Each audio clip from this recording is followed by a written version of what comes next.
From Drakenseng, Dragon Age Origins Ultimate Edition, Episode 16, Know Your Roles, Getting to Know One Another. Welcome back to my playthrough of Dragon Age Origins Ultimate Edition. I'm playing as a Dwarf Noble, Sword and Shield type, Lawful Evil.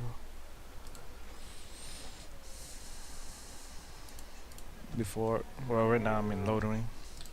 Current mission is a Fallen Templar.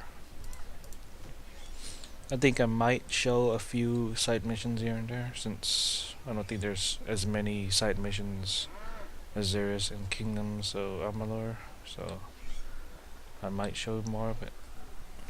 Before we do that, let's talk to Morrigan. What do you wish of me? Try to get on her good side. If you must. Let's see. Did you grow up in the Gokori Wilds? Why do you ask me such questions? I do not probe you for pointless information, do I? It's my favorite way of annoying you. Let's see.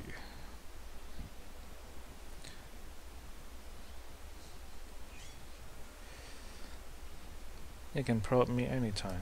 Beg pardon then while I jump for joy. What is it you asked if I grew up in the wilds? A curious question. Where else would you picture me? For many years it was simply Flemeth and I. The wilds and its creatures were more real to me than Flemeth's tales of the world of man. In time I grew curious. I left the wilds to explore what lay beyond, never for long. Brief forays into a civilized wilderness. And you remained unnoticed? For the most part. Flemeth taught me well. For all that I had been taught, however, the truth of the civilized lands proved to be overwhelming. I was unfamiliar with so much. So confident and bold was I, yet there was much that Flemeth could never have prepared me for. Let's try to get on her. Try to befriend her.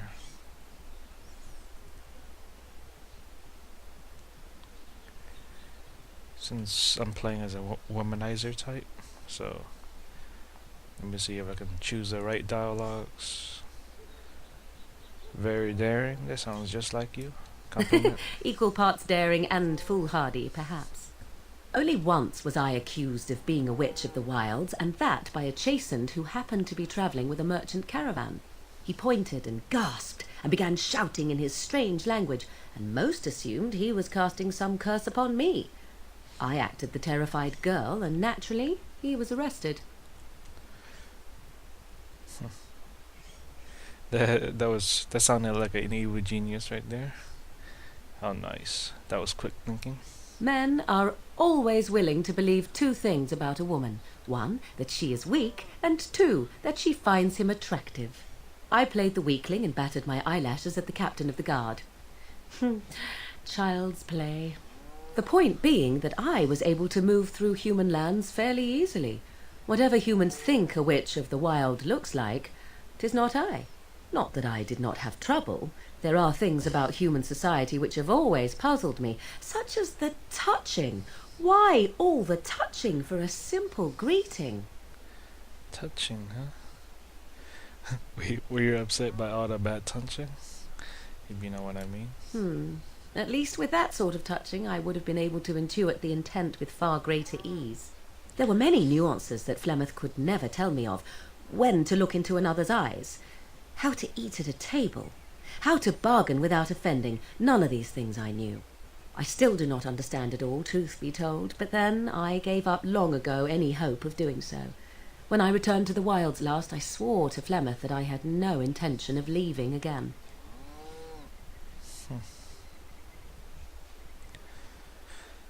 I guess the joke's on you then. That might piss her off. Well, I'm glad that it worked out this way at least. Yeah, I'm glad it worked out this way. Now you are under my control. Yes? Let's ignore the entire Darkspawn threat and the presence of a simpleton as your only other Grey Warden ally then. Not that I lack appreciation for the intent of your comment. Thank you. Well, let's get on with it before the ground opens up and swallows us, yes? +8 approval rating. Nice. Yes? See, her tone changed. I guess I got something right. I'd like to ask you something else. If you must. How did you become a shape changer? I was not born such. 'Tis a skill of Flemeth's, taught over many years in the wilds. The chastened have tales of we witches, saying that we assume the forms of creatures to watch them from hiding. When a child is alone and separate from his tribe, that is when we strike, dragging the young boy kicking and screaming to our lair to be devoured.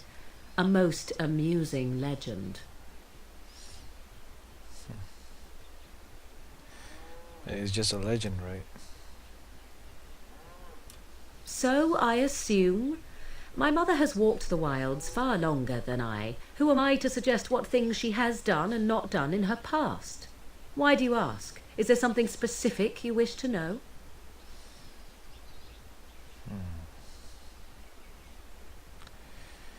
Can you change into other human forms as well?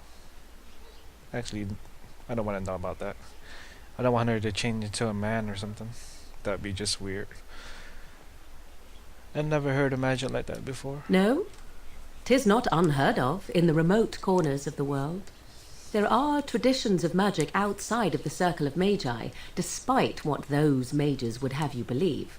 Some of these traditions are old, indeed passed down as carefully guarded lore from one generation to the next.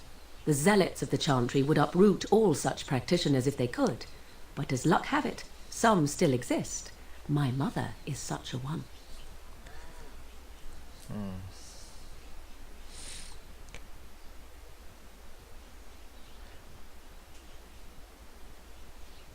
Since I'm a lawful evil type, and came from a dwarf Noah family, let's go with this one. That's good. Such traditions need to be preserved. I am surprised you think so. Still, 'tis a pleasant thing to hear. Can anyone become a shape changer? I thought it was called shapeshifter. Sounds like a better title. Anyone with sufficient will, but the act of transformation is a magical one. 'Tis a spell and thus requires a mage's talents. If you had a notion to learn such a skill for yourself, sadly, you must remain disappointed. It sucks how dwarves cannot become mages, right? They're restricted to become warriors or rogues. That's about it. But like 10 out of 1 are like warriors. But I guess go with the class that fits your race. I don't know. Do you spend a lot of time as an animal? We have some interesting things planned. There were nights when the wilds called to me, 'tis true. You look upon the world around you and you think you know it well. I have smelled it as a wolf, listened as a cat, prowled shadows that you never dreamed existed. But my life is as a human. I am under no illusions to the contrary. And what do other animals think of you when you're changed? Did you do stuff with the other animals? They do not shy away from me. To their senses, I believe I seem like any other of their species. As to what they think, I truly cannot say. Just as I am still human, no matter my form, they are still animals. Thus they cannot speak, even were I to ask. That's all I wanted to ask. Indeed. Have you an opinion on my abilities, then? Am I an unnatural abomination to be put to the torch?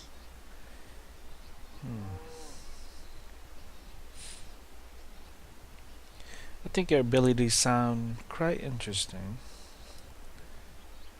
Sounds like it'll be good for interesting things, if you know what I mean. Oh, you're simply full of surprises, little man, aren't you? But enough of such talk. Let us proceed, lest the dust gather on us. +6 approval. Let me just keep Yes? talking to her more and more. If you must. Have you ever been hunted by the chantry? You are very cute to ask so many questions. I'm glad you think so. And I am glad you are so glad. My mother has been hunted from time to time, yes, by Templar fools like Alistair, which should tell you how successful they generally were. Flemeth made a bit of a game of it, in fact. The Templars would come again, and she would look at me and smile and say that the fun was to begin once more. You really had no trouble with them? What do you mean fun? That is pretty fun. You feel sorry for the Templars? No, I don't think my character would say that. I despise the Templars, I think. That's what a lawful evil would.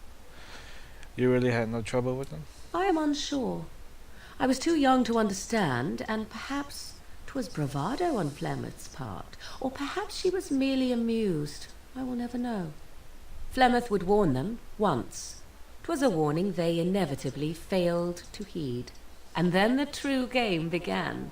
Often Flemeth would use me as bait, a little girl to scream and run and lure the Templars deeper into the wilds and to their doom. Now that sounds like an evil genius right there. Flemeth used you as bait? Surely more would have followed. Yeah, surely more would have followed. Sometimes. Eventually. Thankfully, the wilds is a vast place. Once they found us, Flemeth would simply move us elsewhere, and we would be lost within the forest once again. I did not understand the danger we faced until I was much older. I had never heard of apostates or maleficarum.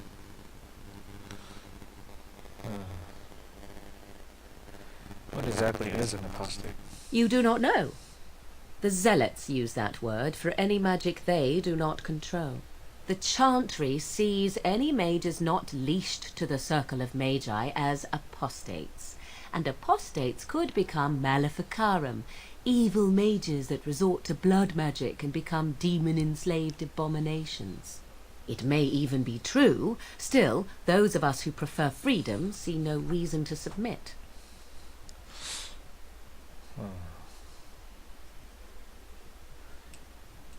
So this is where we conflict.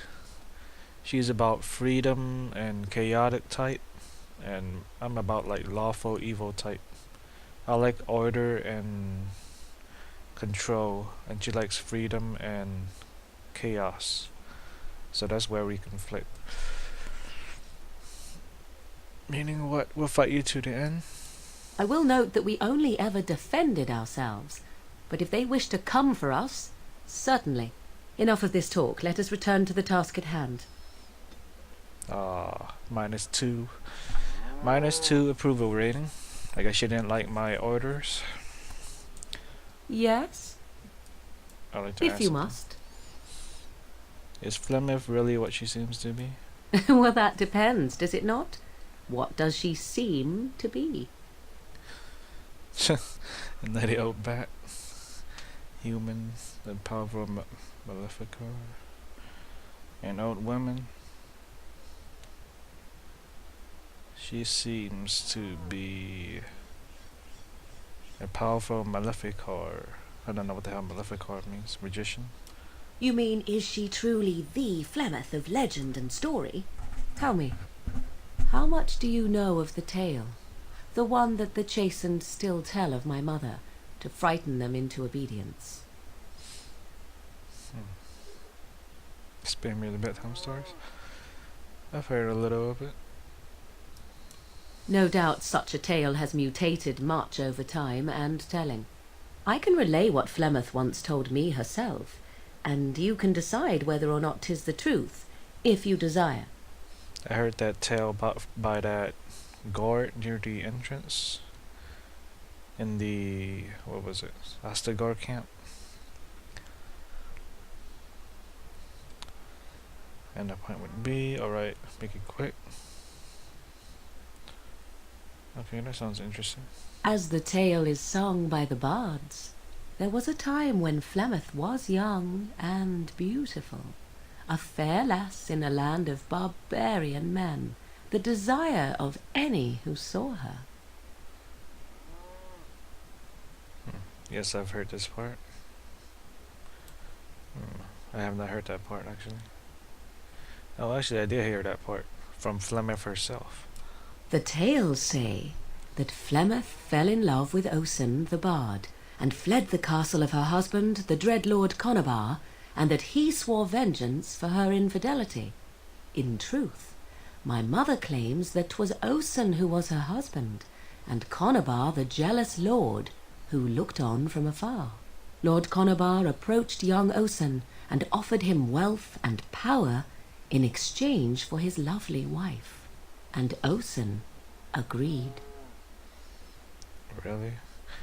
He sold his wife to another man. Flemeth must have been angry. Seems like a fair deal. This is where I am conflicted. A womanizer type, but also a power-hungry type.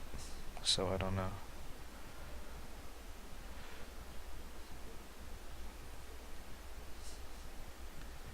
Let's just ask him. He sold his wife to another man. The life of a bard is a poor one, and love fades in the wake of hunger. 'Twas Flemeth who suggested the arrangement. All would have been well had Lord Conabar kept his end of the bargain. But he was a foul man who bargained with coin he did not possess. Osen was led off to a field and slain, left for dead. Flemeth spoke to the spirits and learned of the deed, and swore revenge. Yeah, that sounds like an evil plan right there.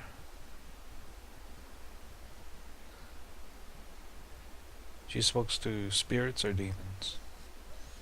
She isn't possessed, is she? Spirits first, and 'twas they who slew Conabar. Flemeth did not turn to the demon until much later. Lord Conabar's allies chased Flemeth, you see, chased her to the wilds, and there she hid. There she found the demon, and he made her strong.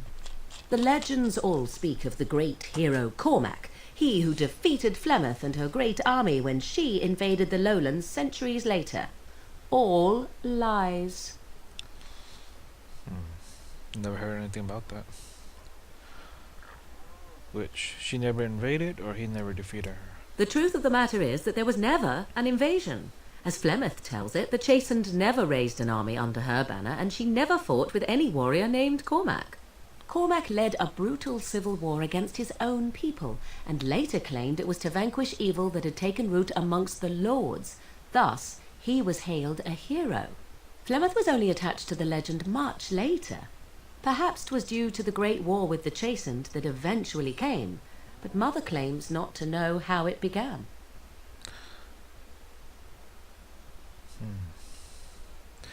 How is it that Flemeth has survived for so long, then?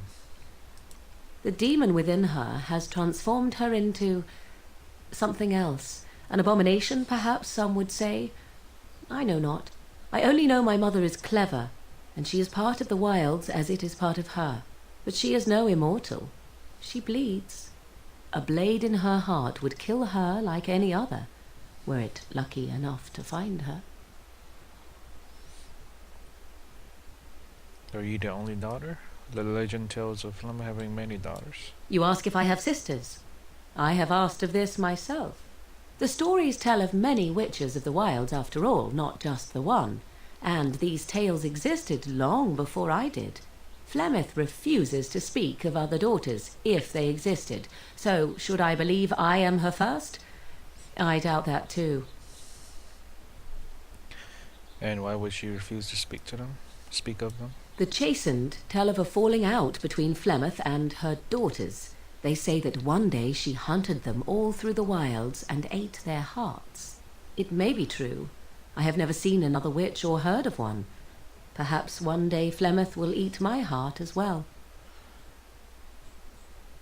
Aren't abominations usually insane horrors?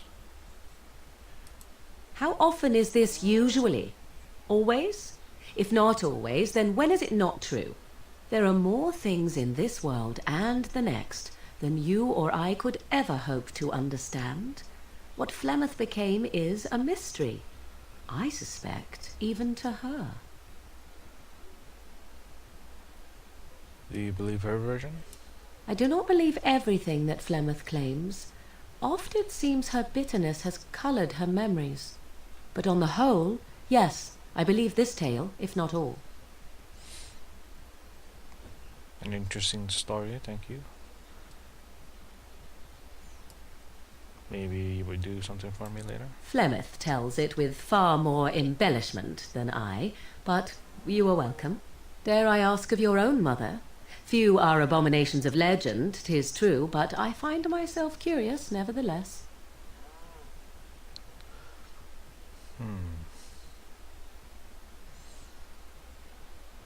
I don't really know anything about it.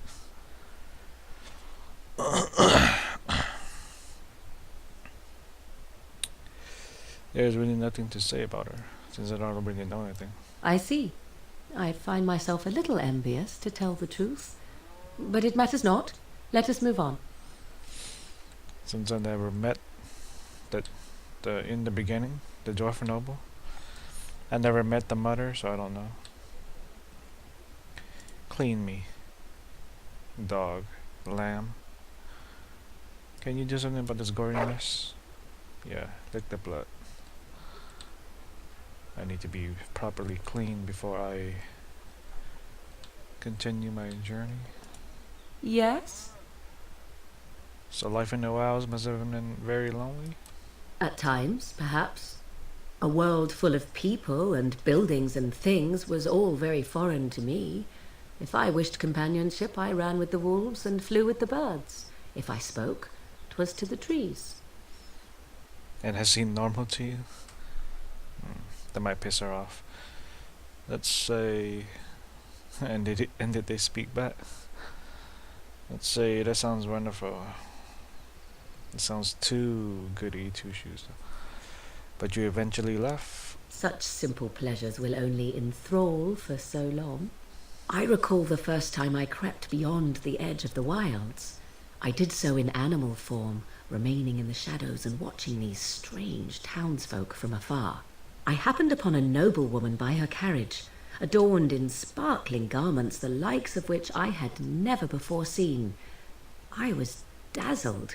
This, to me, seemed what true wealth and beauty must be. I snuck up behind her and stole a hand mirror from the carriage. 'Twas encrusted in gold and crystalline gemstones, and I hugged it to my chest with delight as I sped back to the wilds. So you were a thief? I might piss her off. What happened then? Flemeth was furious with me. I was a child and had not yet come into my full power, and I had risked discovery for the sake of a pretty bauble. To teach me a lesson, Flemeth took the mirror and smashed it upon the ground. I was heartbroken.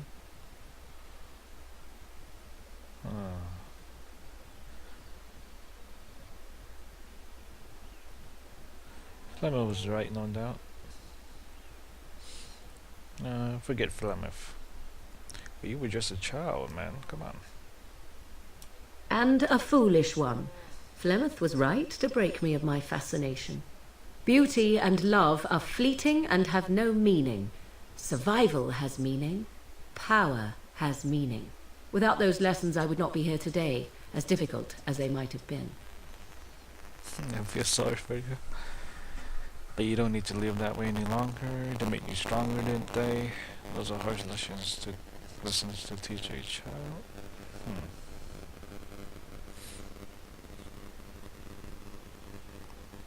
They made you stronger, didn't they? They did indeed. To return to your original question, perhaps my time in the wilds was indeed lonely, but such was how it had to be. I find myself at times wondering what might have become of the girl with the beautiful golden mirror, but such fantasies have no place amidst reality. +5, decent. Yes? I'd like to discuss something personal. We are hardly alone, so privacy is not an option. It is your question, however. Ask what you will. So what do I have to do to get on your good side? Yeah, exactly. That's what I want to know. Let us assume that this imaginary good side exists. What exactly would be the benefit for you to get on it? If you're gonna play games, forget it. Do I really have to spell it out? Power beyond my wildest dreams. Since I'm a power-hungry type. Perhaps you have mistaken me for a djinn. Let me see. I would expect favour to come with a price. Perhaps you would be willing to pay a compliment. Is that too much? Yes, it is. I'm not trying to cart you. I am brilliant and amazing. Yes, I am brilliant and amazing. I suppose I did not specify that I wanted it myself, did I? Very well, then. You are on my good side. Best watch your step that you don't fall off. Nice. +3. See, in this game, if you get your companions to approve, get it high enough, you actually get bonuses. I mean, they get bonuses. Wait, where is it?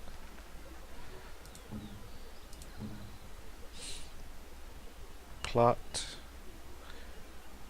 If you really get it high enough, then you get to unlock like a companion quest, I think. But you also get bonuses like for Morrigan inspired magic. Her approval rating is, let's see, +27 right now. Stupid Alistair has a cracked skull. That explains a lot. Yes? So, full of questions, are you? Tell me, are you really Flemeth's daughter? I assume you were actually asking whether Flemeth herself gave birth to me. Truly, I do not know. I once asked Flemeth that very question, and she merely laughed at me. 'Tis not inconceivable that she could capture a chastened man, or perhaps change to a more attractive form to attract him willingly. I find it more difficult to imagine her with child. Exactly. Can an abomination even reproduce? She was not always as old as she is now, was she? Could she have stolen you as a child?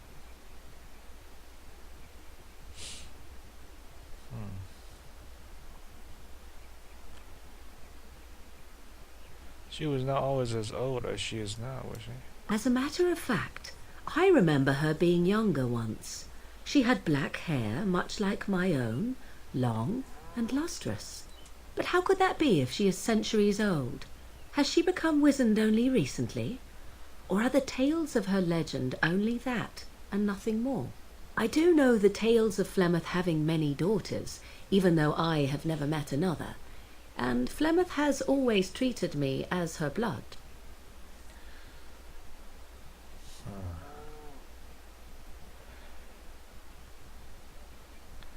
What if you have real family out there? I would have nothing in common with them, nor any need for what they might provide.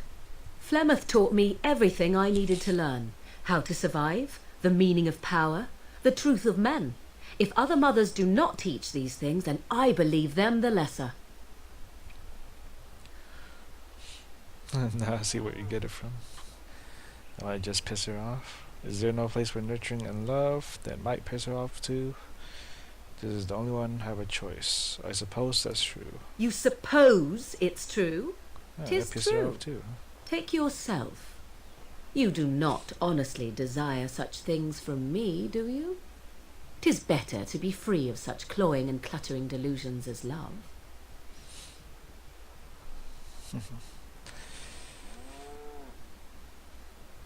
Why limit yourself? What do you mean? You're right, love is unnecessary. Love is so unnecessary. We can just get it on without any of the strings attached, right? There. I am glad you agree. I tire of this discussion. Let us move on, shall we? +11. Nice. Looks like I did get the right dialogue. Yes? So, full of questions, are you? I think that's all of it. Everything. Spent a great deal of time speaking to her, but I think it's worth it. Alistair, What do you standing need? nearby, patiently listening in. Ask away. Why have you remained at the Templar if you hate the Chantry? Have you seen the uniform? It's not only stylish, but well made. I'm a sucker for good tailoring. Not this again. Can't you answer a simple question? Oh, I don't think I've seen you wear it. Not this again. Can't you answer a simple question, you simpleton? I used to be able to, but then the Chantry beat it out of me. Sad but true. I can't hardly get through a pillow fight these days without being overcome with guilt either. I want to get on his good side through dialogue, but no.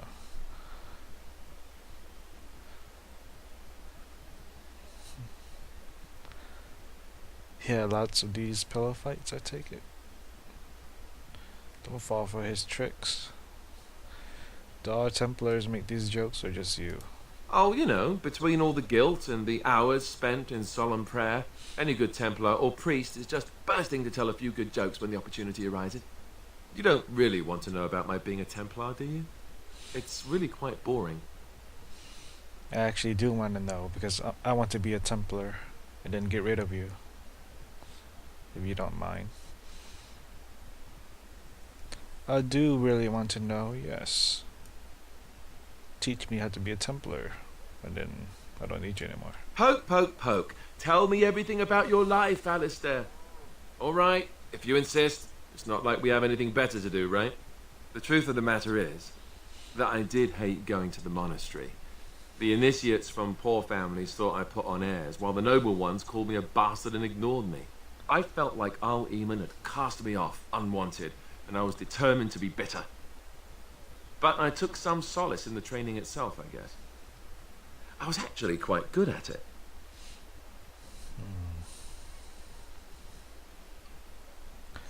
What do you enjoy about the training?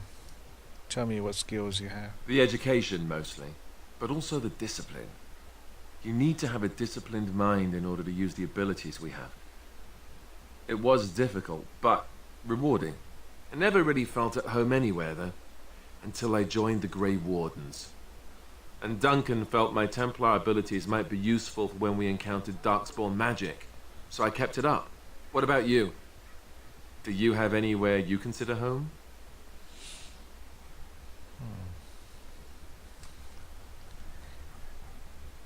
Orzammar is my home. I miss it.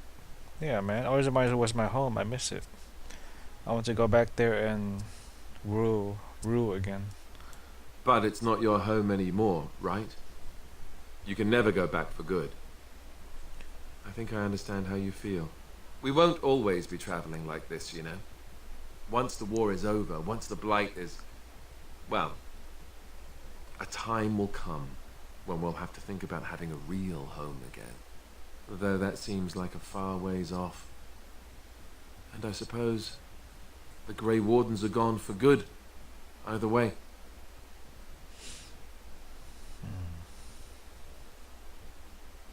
What do you mean that's assuming we even survive? I will make sure I survive, don't know about him. They can be rebuilt.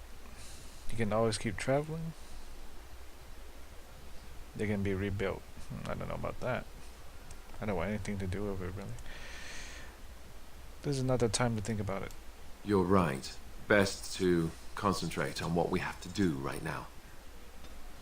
-1 from Alistair. He got pissed off from that comment. What do you need? Ask away. Can you teach others to be a Templar? I already said I wouldn't. The answer is still no. I am going to beat the shit out of you, Alistair.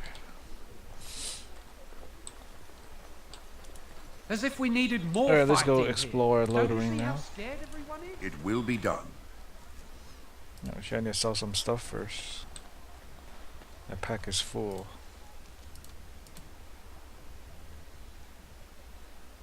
My pocket is full. Talk to this farmer guy right here. We don't see many dwarves in these parts. You here to trade? Not every dwarf is a merchant, you know. Yes, I am actually. Yes, I am actually here to trade. I'm out of space. Yes, I am. Where would I do that? Might be a merchant or two in the tavern. Most of the rabble who's fled here don't have anything worth the rags they're wearing. I have some questions. Can't promise I'm going to answer them. Were those bandits always outside the village? Were? You mean they're gone? I take that as a thank you. Well, goody for you. Now there's no one to drive off the blighted refugees. Sir Brian'll be glad, though. He's been talking about offering a reward for anyone who'd run them out. Nice. Let me go talk to that Sir Brian guy then. What's going on here? What isn't? We got chastened barbarians in every farmholder south of Callanhard running from the Darkspawn. Not that they'll be safe here with the army gone. Who's in charge of this village? You could talk to the Elder, though she's got her hands full getting everyone on their way. For now, most folks go to Sir Bryant. He's head of the Chantry's Templars. You don't have a ruling lord? I can be your ruling lord. He's gone to war and taken all his soldiers, leaving us to fend for ourselves. There's not going to be much left when he returns. If he returns.